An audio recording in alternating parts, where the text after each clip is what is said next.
He caught my eye almost immediately as I sat down during the penance service to which I was a part yesterday at St. Mark's. He was standing, we're sitting in the, I guess, third or fourth row right behind, or right in front of me, where I was kind of right in front of him, either one. He was a kind of a striking youngish man in his mid-30s, and he was being very attentive to the service. And next to him was a beautiful little girl of about 7 or 8.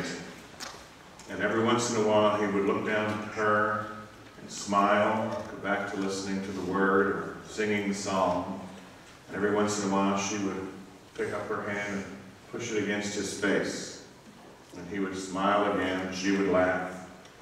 And then when they stood up for the gospel, he picked her up and put her on the pew so that she was standing on the pew. She threw her arm around him and kept looking up and going,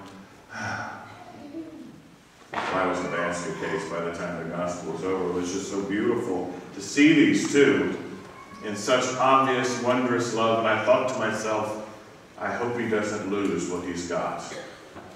You know, by the time she's about 7, she's 17, it'll be, a different side, a different type. But it was so very, very obvious that he loved her, and that he was absolutely enamored with the gift that he had been given. And I was touched that his love for her had brought her there that day to that sometimes awkward place of first reconciliation where it's always good to have Dad or Mom around when you approach the sacrament. And I did really hope he wouldn't lose what he had. You see, what he had with her, though he might not have called it so, and she might not have named it thus, what he had with her was authority. We hear it today.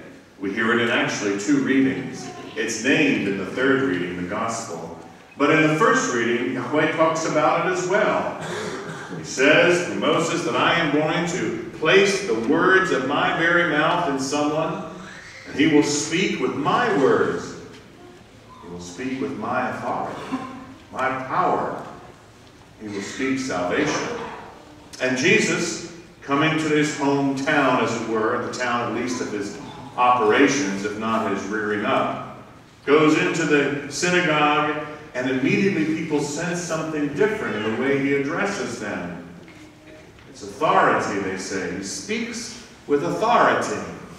Well, our gentleman yesterday, that young daddy, and all of the readings speak about it, but it would make good for us to ask what exactly it is. Because apparently it's something very important. Even Paul refers to it in the 2nd reading. Authority is really very simple. Here's the gate. We all have power. Everyone has power. It's impossible not to exercise it. If 2 people are walking down the street, someone's going to lead by pace. If 2 people are singing in a given aisle, someone will lead by tone or volume. It is always true that when 2 people get together in any kind of relationship, one person will find just by nature themselves rising to the role of dominant. Do I know people say we do this 50-50, but in general, that's not true. Power is simply a part of human nature. We accept it, we seed it, we vie for it. We think that if we have it, we can alternate with those who are in power, the things that make our life better, help them to, or help ourselves to defend that which we think is important, make things go. Power is just a given. But sometimes power is exercised without something.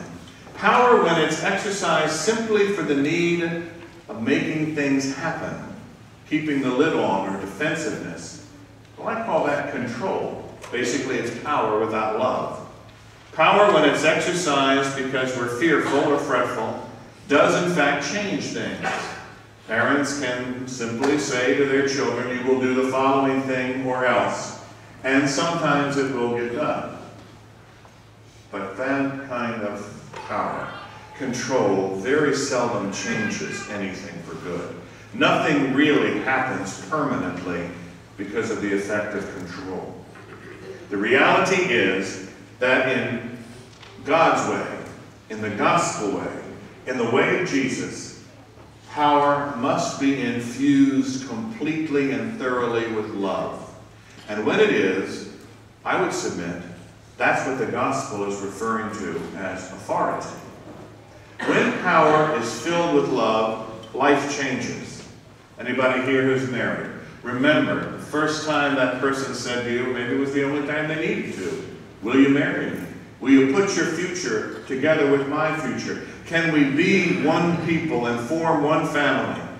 That's a great deal to ask. But when there was love present, so vibrant and feeling so true, there was no hesitation to say yes.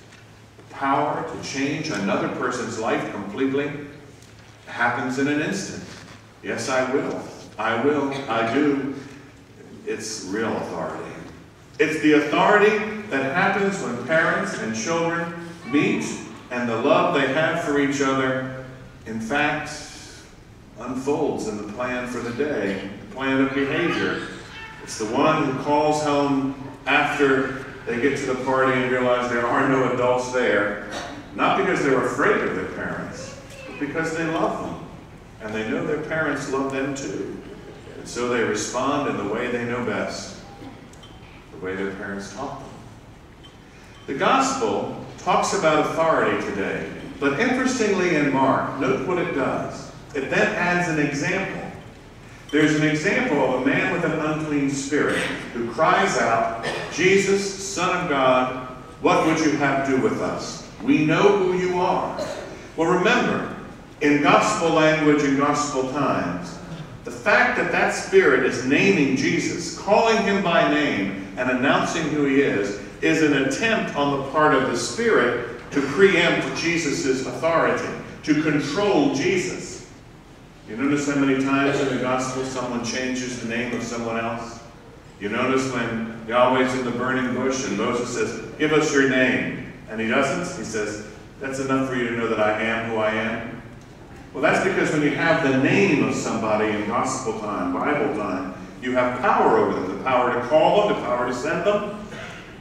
So the Spirit's trying to exercise control in this scene. And Jesus simply, by the power and grace of his authority, throws him out. It was because he loved that man. It was because he had love that surrounded and superseded any kind of diabolical power, that there wasn't even an inkling of touch on the part of the Spirit against the Holy Spirit that was at work in Jesus. Well, that example is on purpose. Mark's trying to say to us that when we exercise authority, we do the same thing. And I have to say, he's absolutely right. Everyone in this room, at one time or another, has done what Jesus did in that synagogue in Capernaum.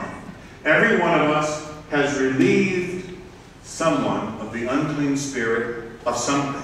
And I don't really care much how old we are. If you've been at school and one of your friends or someone you hardly know is feeling pretty miserable, and you know that, and you take the time because of your care or concern for them to sit with them at lunch, to tell them that they're okay, to forgive them because maybe they're upset about something they've done to you, you've cast out the unclean spirit of self-abnegation, of depression, of self-hatred. If you have, in fact, at home, a situation that's filled with tension, you know, maybe mom or dad is kind of on your case all the time, and instead of bucking what seems to be a harshness, you just pause and listen because you love them. You may not realize it, but you're casting out their spirit of stress. You don't know what they may be going through behind the scenes as they deal with their finances, with their own growth, with their own phases of life. We're at work, we stop the racist joke or the sexist joke. We, in fact, perhaps another worker who's in need, we take the time to listen to an elderly relative or to write so that they can see our words of concern. It may not seem as dramatic